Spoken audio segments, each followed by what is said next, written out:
Oke, selanjutnya saya akan mempresentasikan tentang perdagangan internasional dan pertumbuhan ekonomi. Definisi perdagangan internasional dan pertumbuhan ekonomi.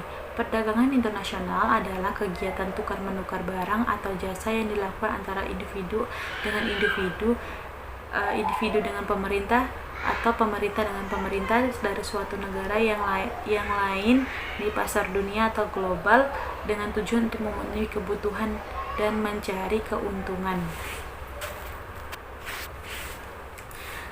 Pertumbuhan ekonomi adalah proses perubahan kondisi perekonomian suatu negara secara berkesinambungan menuju keadaan yang lebih baik selama periode tertentu. Pertumbuhan ekonomi dapat diartikan juga sebagai proses kenaikan kapasitas produksi suatu perekonomian yang diwujudkan dalam bentuk kenaikan pendapatan nasional. Adanya pertumbuhan ekonomi ini merupakan indikasi keberhasilan pembangunan ekonomi. Selanjutnya adalah model perdagangan internasional. Model perdagangan internasional pertama adalah model Adam Smith.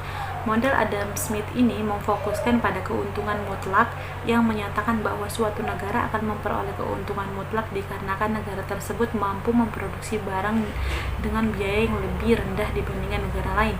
Menurut teori ini, jika harga barang dengan jenis sama tidak memiliki perbedaan di berbagai negara, maka tidak ada alasan untuk melakukan perdagangan internasional.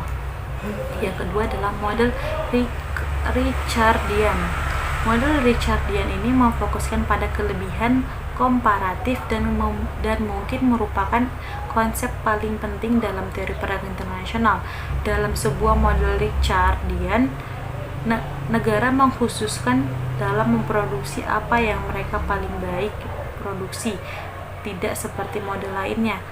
Rangka kerja model ini memprediksi di mana negara-negara akan menjadi spesialis secara penuh dibandingkan dengan memproduksi bermacam barang komoditas. Juga model Richard ini tidak secara langsung memasukkan faktor pendukung seperti jumlah relatif dari buruh dan modal dalam negara. Selanjutnya adalah model Hecker-Ohlin. Model Hecker-Ohlin ini dibuat sebagai alternatif dari model Richardian dan dasar kelebihan komparatif. Mengesampingkan kompleksitasnya yang jauh lebih rumit, model ini tidak membuktikan prediksi yang lebih akurat.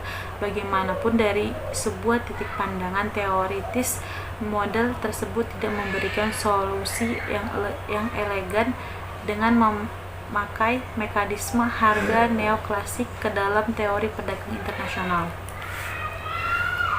Faktor spesifik. Dalam model ini, mobilitas buruh antara industri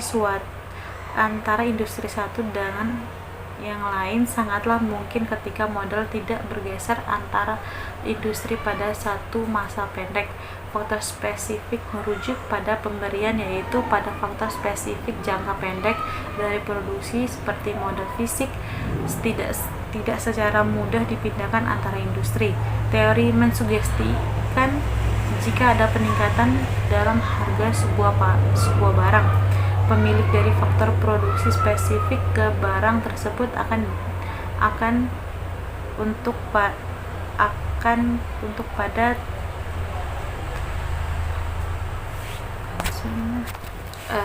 sebagai tambahan, pemilik dari faktor produksi spesifik berlawanan atau seperti buruh dan modal cenderung memiliki agenda bertolak belakang ketika melobi untuk pengendalian atas imigrasi buruh. Hubungan sebaliknya, kedua pemilik keuntungan berbagai modal dan buruh dalam kenyataan membentuk sebuah peningkatan dalam dalam pemenuhan modal. Model ini ideal untuk industri tertentu. Model ini cocok untuk memahami distribusi pendapatan, tetapi tidak untuk menentukan pola perdagangan. Selanjutnya adalah model gravitasi. Model gravitasi ini adalah perdagangan menyajikan sebuah analisis yang lebih empiris dari pola perdagangan dibandingkan model yang lebih teoritis di atasnya. Model gravitasi pada bentuk dasarnya menerka perdagangan berdasarkan jarak antara negara dan interaksi antar negara dalam ukuran ekonominya. Model ini menirukan hukum gravitasi Newton yang juga memperhitungkan jarak dan ukuran fisik di antara dua benda. Model ini telah terbukti menjadi kuat secara empiris oleh analisis ekonometrik. Faktor lain seperti tingkat pendapatan, hubungan diplomatik, dan kebijakan perdagangan juga dimasukkan dalam versi lebih besar dari model ini. Selanjutnya, sistem perekonomian. Sistem perekonomian adalah sistem yang digunakan oleh suatu negara untuk mengalokasikan sumber daya yang dimiliki baik kepada individu maupun organisasi di negara tersebut. Perbedaan mendasar antara sebuah sistem ekonomi dengan sistem ekonomi lainnya adalah bagaimana cara sistem itu mengatur faktor produksinya. Dalam beberapa sistem, seorang individu boleh memiliki semua faktor produksi, sementara dalam sistem lainnya semua faktor tersebut dipegang oleh pemerintah. Kebanyakan sistem ekonomi di dunia berada di antara dua sistem ekstrim tersebut. Yang kedua adalah selain faktor produksi, sistem ekonomi juga dapat dibedakan dari cara sistem tersebut mengatur produksi dan alokasinya. Sebuah perekonomian terencana atau planned economy memberi hak kepada pemerintah untuk mengatur faktor-faktor produksi dan alokasi hasil produksi. Sementara pada perekonomian pasar atau market economy, pasarlah yang mengatur faktor-faktor produksi dan alokasi barang dan jasa melalui penawaran dan permintaan.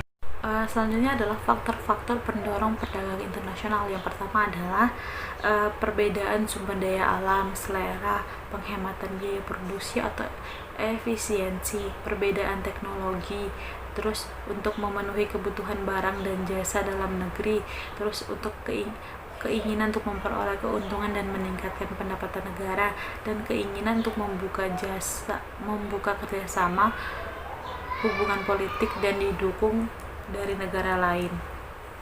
Nah, selanjutnya adalah manfaat perdagangan internasional. Manfaat perdagangan internasional yang pertama itu adalah sumber devisa. Yang kedua adalah perluasan kesempatan kerja, stabilitas harga, peningkatan kualitas konsumsi, percepatan alih teknologi, memperoleh barang yang tidak diproduksi di negara sendiri, terus memperoleh keuntungan dari spesialisasi, memperluas pasar dan menambah keuntungan.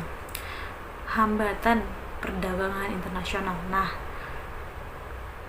perdagangan internasional ini memiliki hambatan, yaitu yang pertama perbedaan mata uang antar negara, kualitas sumber daya yang rendah, pembayaran antar negara sulit dan resikonya besar, adanya kebijakan impor dari suatu negara, terjadinya perang, adanya organisasi-organisasi ekonomi yang regional.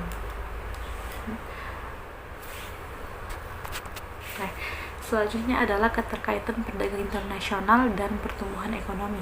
Perdagangan internasional dan pertumbuhan ekonomi adalah dua konsep yang pergi bersama-sama karena perdagangan internasional berkontribusi pada pertumbuhan negara perekonomian dalam beberapa cara.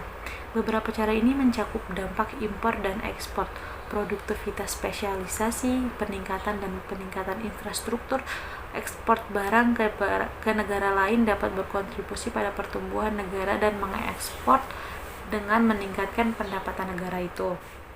Sekian, assalamualaikum.